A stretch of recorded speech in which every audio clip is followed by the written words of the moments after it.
So while all of you seem to have a general agreement on animal products, the diet you actually recommend is different. Brian and Anna Maria Clement are the co-directors of the Hippocrates Health Institute. They're recommending a diet where twice a day you'd have 2 shots of wheatgrass, twice a day you'd have a 16-ounce green juice made up of sunflower sprout juice and celery juice, or all sunflower sprout juice, and you'd have 2 big salads that would be filled with sprouts, sunflower sprouts, clover sprouts, radish sprouts, alfalfa sprouts, lentil sprouts, sprouted beans, the same beans and grains that you're talking about, but sprouting them. And then what they're saying is, that's ideal, but they understand that some people aren't willing to do it, so they say, as little as you can, add the olive oil and lemon juice, and if you have to, you throw in some Bragg's liquid amino for salt. Now, it sounds to me, Dr. Goldhamer, Dr. Klaper, and Dr. Popper, that what you're saying is, don't worry about the raw part. Eat beans, eat whole grains. Whole grains is quinoa, millet, amaranth, teff, buckwheat, wild rice. Beans are all the beans, chickpeas, lentils. So you're saying beans, grains, vegetables, squashes, fruits, nuts and seeds, but you're saying no salt, no oil, no sugar. So would you comment on, if I've misrepresented it, please let me know, and then let me to know the difference, what you think is the difference, why you recommend your diet as opposed to the others. Okay, so first of all, we recommend a diet exclusively of whole plant foods with the exclusion of chemicals that are added to food that fool the satiety mechanisms of the brain, including sugar, oil, and salt.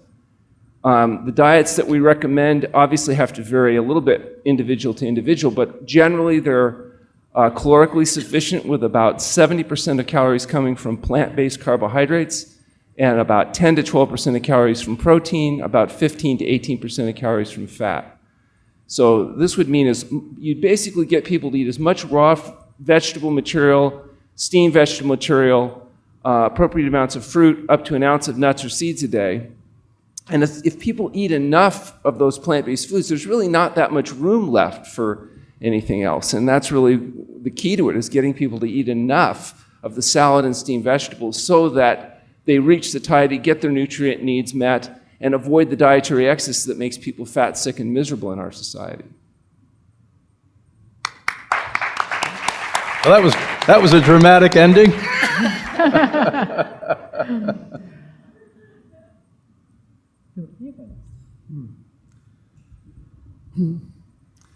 The toxicologists say the dose makes the poison. Everybody can eat a little bit of arsenic and get away with it. If you eat a lot of arsenic, you're going to wind up in trouble. And there's some significant controversy or discussion about how much, if any, added salt. Are very, very, very low salt diets really healthy? And I find there's no real evidence that literally a pinch of salt, 1/8 of a teaspoon on the surface of vegetables at the table raises the risk of any serious disease. And especially, as I'll be saying tomorrow in my talk on vegan nutrition, if you're looking for iodine, a little bit of iodized salt would be a nice way to make sure you have iodine sufficiency. So I'm not quite as strict as Dr. Goldhamer, who's trying to make a point that nobody really needs to be adding extra oil or adding extra salt to their diet. I'll allow it unless I've got someone with runaway high blood pressure or someone with autoimmune disease where sodium is a factor. Same thing with the oils. No other animal squeezes the fat out of olives and pours tablespoons of oil on their food and says, oh, Mediterranean diet, this is healthy. It's not. Any benefits really coming from the fragments of olives that are in there, well, then eat the olives. But the fat themselves does everything from increased fat stores as it goes through your abdominal fat to injuring the artery walls. The artery walls get stiffer after eating these vegetable oils. They're not really heart healthy. What is a tiny little spray of olive oil on a salad for flavor, going to make your arteries clamp down? No, they won't. And if I'm certainly not going to get into a fight about 2 drops of sesame oil as a flavoring. But the point is, it's passed into the nutritional mythology that these oils are absolutely positively beneficial for your health. And pouring on, drinking it by the quart, coconut enemas and all these wonderful. Boy, that must be hard, coconut enema. Indeed. They're looking for the magic bullet. Just, if I just have my acai berries and my Himalayan sea salt and my kombucha tea and my coconut oil and these magic, then I'll be healthy. No, you won't. It's the food stream, day after day. It's the whole plant foods going through your intestinal tract, through your tissues, that create a lean, healthy Homo sapien body. And our fear of death, well, maybe I won't get a stroke if I use enough olive oil. That's a fear-driven, irrational perversion of basic nutritional science. Eat whole foods like they grew out of the garden, and that will be what saves you from the dreadful fate. It's not pouring liquid fat on your food.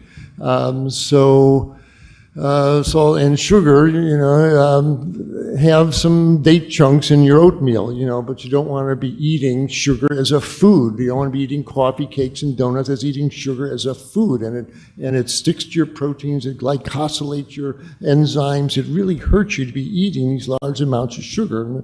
And so it's easiest for Dr. Goldhamer to say, stop it all. Don't add any oils, don't add any sugar, don't add any salt, and just eat the frickin' food and feel what it and taste what it really tastes like. And it just cuts through the confusion. So that's why he says what he does. Again, I'm more in Dr. Popper's camp. Can I show you that having one small piece of meat once a week really will shorten your lifespan? No, I can't. There's no studies like that. The dose makes the poison. So tiny amounts, if you're experienced and you're confident in your whole food, plant-based diet, and you want to use a tiny little spray or 2 drops of sesame oil for flavoring, I don't have a problem with that. But don't be seeing these things as nutritional saviors, and don't be drinking oil and eating sugar and and eating gallons of spaghetti sauce at Olive Garden because of all the soup in there, all the salt in there. So again, it's more than moderation, it's common sense, and less is more when it comes to these. I think we should make a caveat, though, and I think you'll agree with me on this, that this may be true for a generally healthy person, that the 2 drops of sesame oil or whatever that wouldn't necessarily compromise their health, but for health-compromised individuals, a little bit of that sugar can have a profound effect on the gut microbiome, whereas it wouldn't necessarily have a profound effect on a person that had a normal, healthy flora to defend itself. A person that's recovering from cardiovascular disease, may not have the same risk tolerance that somebody that has otherwise healthy endothelial cell walls. And people that are struggling with obesity need to remember that things like salt, although there's no calories in salt itself, it's a powerful stimulant to passive overeating. So the point is, if you're salting up healthy food, you will eat more on average than you would if you didn't. If you were to sit down and eat till you felt normally satiated on brown rice or any other product, and everything else being equal, do that same experiment with salted rice, the point where you reach satiation is a higher caloric intake. That's what passive overeating is. And so if you're struggling with weight, even though you're eating, say, a healthier type diet, sometimes eliminating the excess chemical in the form of salt added to the food may help you feel satisfied with a lower caloric intake so you can achieve your weight goal, which can therefore be tied into overcoming your diabetes, your high blood pressure, and the rest of it. So I would agree, if you don't have overweight, high blood pressure, diabetes, autoimmune diseases, you're not suffering with edema, swelling, or other problems, well, maybe you can get away with little drips and drabs and whatever. But for those people that are suffering with illnesses or are looking to maintain optimum health, a whole plant food SOS-free diet is really the best way to go. One thing that I'll give you another side of that. So one of the most common cognitive disorders that lands people in a therapist's office is perfectionism. Yeah. Okay? And so a lot of obese people have cognitive disorders, and one of those happens to be perfectionism. And so the counter to this, and I don't disagree with what you're saying, but here's what it looks like in real life. If you teach dietary perfection and the cognitive disorder that the person has is perfectionism and all or nothing thinking, then mistakes mean I'm not doing it anymore. Okay? And it's one of the reasons we kind of stay away from that in an outpatient kind of setting. Absolutely. Because people then think they blew it and they're off the diet, which I don't even like to talk about it as a diet. It's a way of life that we're trying to convert people to. And then we get the stopping and starting and stopping and starting. I think one of the most interesting phenomena that's happened since all the movies and that sort of thing, movies and books have changed my life a lot in a lot of ways, and one of them is the types of people who come to see us, and many of them have been trying to do this for a long time unsuccessfully. And it's not for lack of motivation. They really do want to be thinner and healthier. It's not, they're spending money, they go here, there, they buy this, they buy that. The real issue is, I'm fine until I'm not. And just think about it. If you're 40 years old, and I know this will shock you guys, but I have a really strong personality. So you probably didn't know that, right? Yeah. But when you have a really strong personality, you can get people to nod their head yes with almost anything you want to say. Okay? Yep, I can get you to agree with it. I can get you caught up in the excitement of the moment. And so you're 40 years old, and I'm going to make you promise that you're never going to salt your food. You're not going to have any white flour ever again. No dessert, no toast. Okay, so if what's standing between you and death is toast, we have bigger problems than I can solve for you, number one. And number two, the likelihood that a 40-year-old person is actually going to stick with that level of perfection for 50 more years is almost zero. I mean, none of you would bet 5% of your life savings on it based on your own habits and the people who you've been working with if you're in my field. So instead of extracting the promise that you know won't be kept, let's put forth something that people can do for a long time, but let's be very prescriptive about it. See, where people argue with me is that they think that the information is so fuzzy that people won't know what to do. And I can assure you that they know exactly what to do. When we're talking about animal foods, we're not talking about moderation. We're not talking about eating less. We're talking about 3. 3 is enough. Does everybody understand what 3 means? Anybody confused about that? Okay, 3 means 3. When we talk about no dairy, does everybody got that? Yep. No oil? Yep, got that. Treats for holidays and birthdays. Okay, so you can play games with me and say, what about National Kidney Donors Week? And I can tell you that's not a holiday. All right, but does everybody understand what a holiday and a birthday is? Anybody confused about that language? No. So the key is you can teach people how to eat what they perceive to be a much more reasonable plan. They perceive it to be. I don't think what I do is unreasonable. But I'm not the issue. I'm not the person we're trying to convince. I'm trying to convince some of you out there who raised your hands on eggs, chicken, the whole 9 yards. All right, so if I can put forth a plan that you will do, you say, and by the way, the science of change is as rich as the science of diet. And we know that there are 2 things that make people want to change anything in their lives. Number 1, they think it'll benefit them. And number 2, they think they can see themselves doing it. Okay, that's what motivates people to make a change. Now, when people are very sick, they can see themselves doing what you're talking about. That's exactly why that fits, right? Sometimes when people aren't so sick, or even when they are sick, they just can't see themselves doing it, which keeps them from doing anything. And that's what we have to actually address.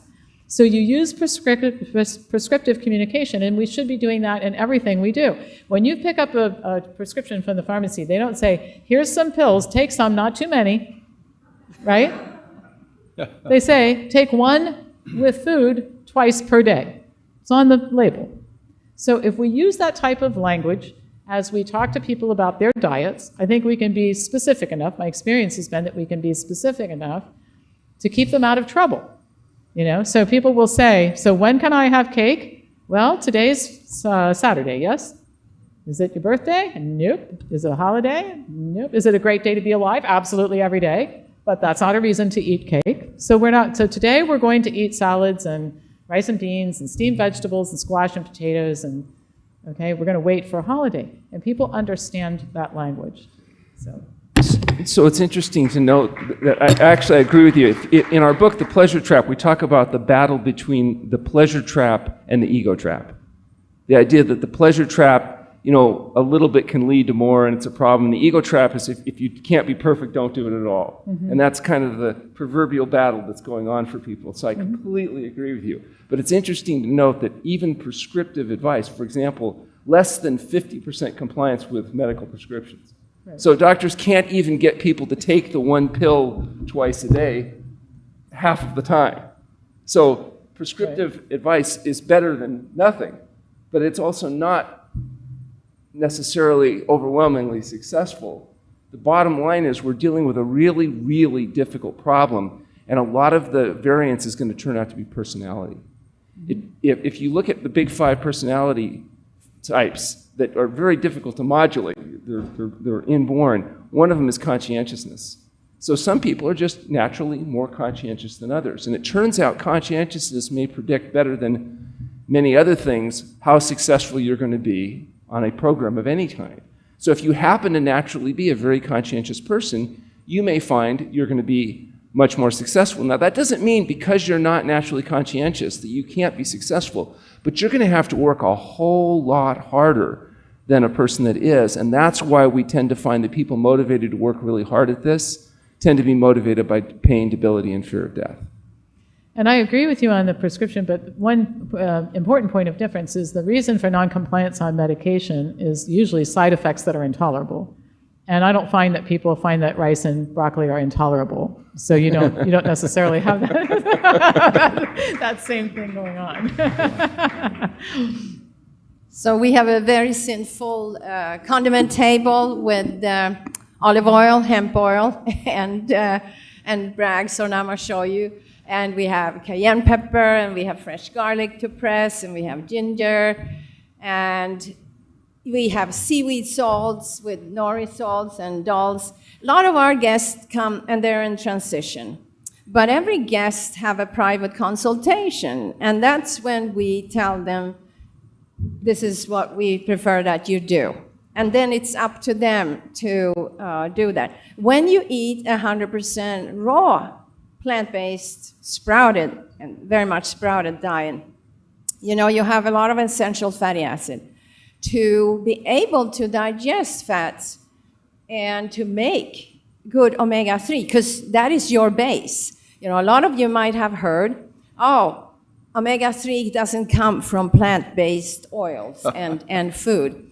You have the base if you have essential fatty acid. If I cook my food, that is not working the same as if it's raw. So when I'm eating raw vegetables and sprouts, and I'm drinking raw juices, I'm drinking wheatgrass, I get an amazing amount of essential fatty acid. I have a great base. And then I can add, if I need any extra omega-3 from oils. We just did an interview with Udo, who created Udo's oil in the 1980s, and realized that people needed some more of essential fatty acids, and not from fish oil. I hope nobody has fish oil. Pour it over your plants if you haven't. They will be happy, not in your body. But there, of course, is a lot of studies, and of course, we worked with Dr. Esselstyn, who found that a vegan diet that did not include oil was the best example for cardiovascular problem. And I totally agree with that, but our diet is raw. So a little bit of olive oil to make it more palatable. When you see our plate, it is loads of sprouts. It's amazing, beautiful, and it has maybe avocado, it has the arugula, it has spinach. We have an organic garden, so we pick up whatever is ready to be picked up there. And we add maybe a little bit of olive oil and seaweed salts to make it palatable. That has not been a problem, because in our studies, as we have blood tests before and after, it's where people are doing really good. But that is not on a cooked diet. That is a different story.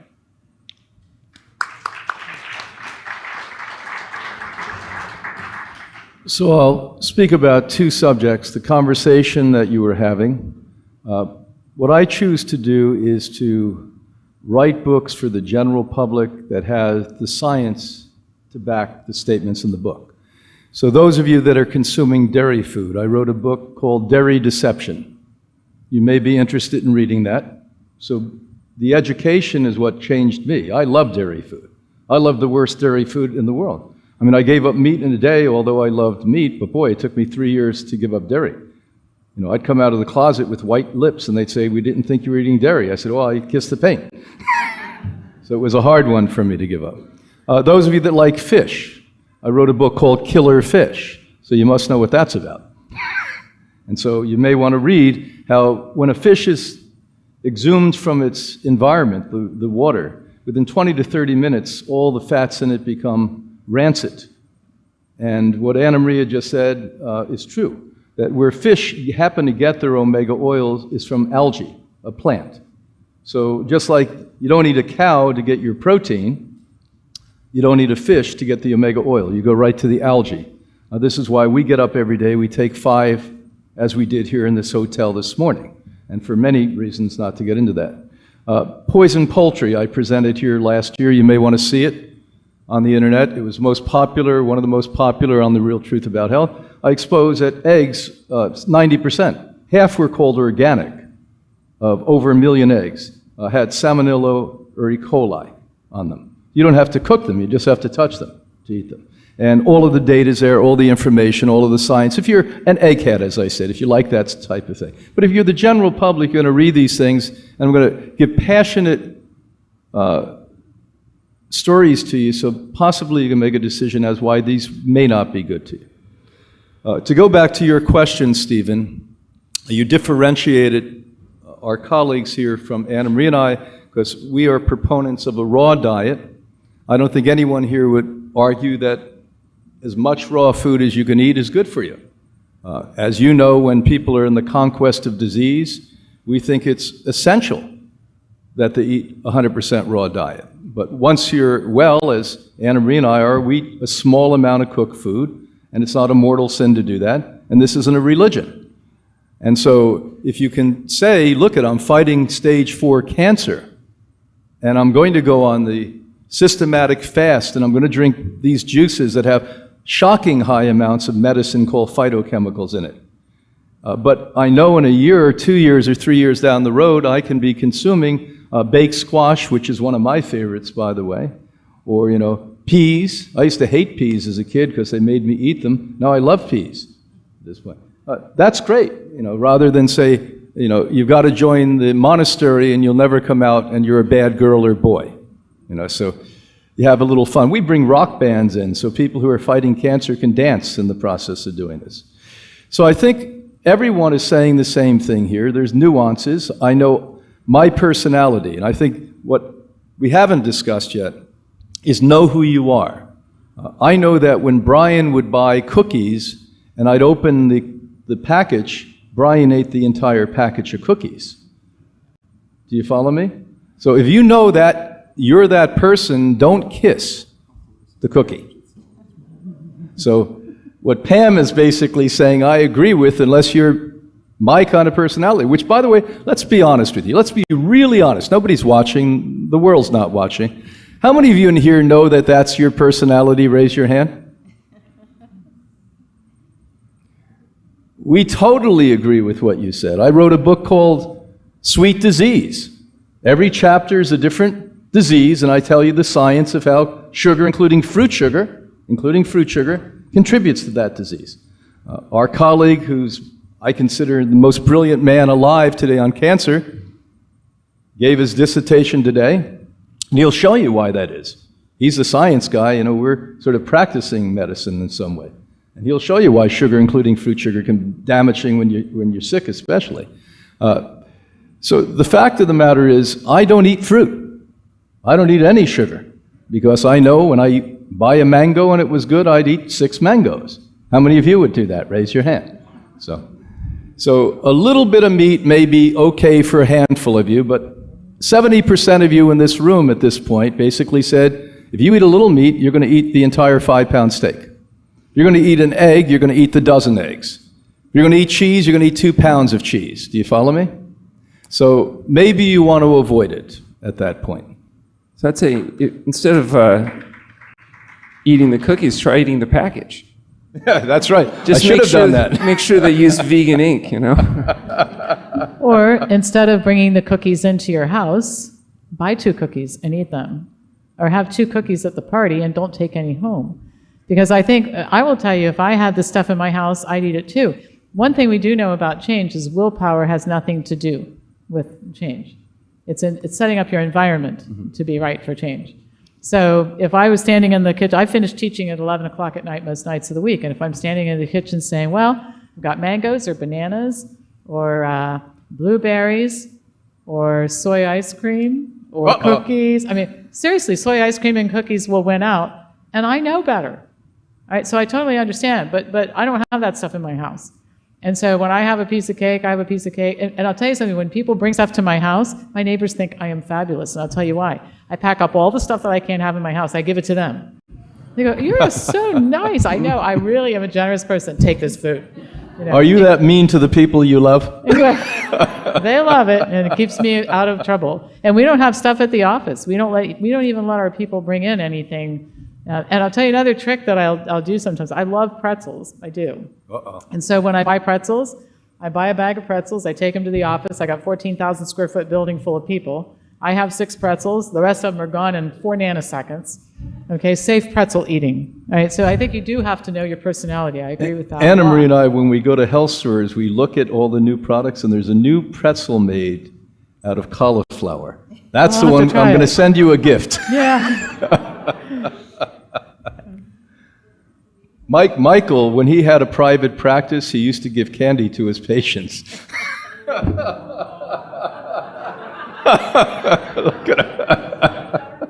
What did you say, and why did you say that? For the hell of it, for fun.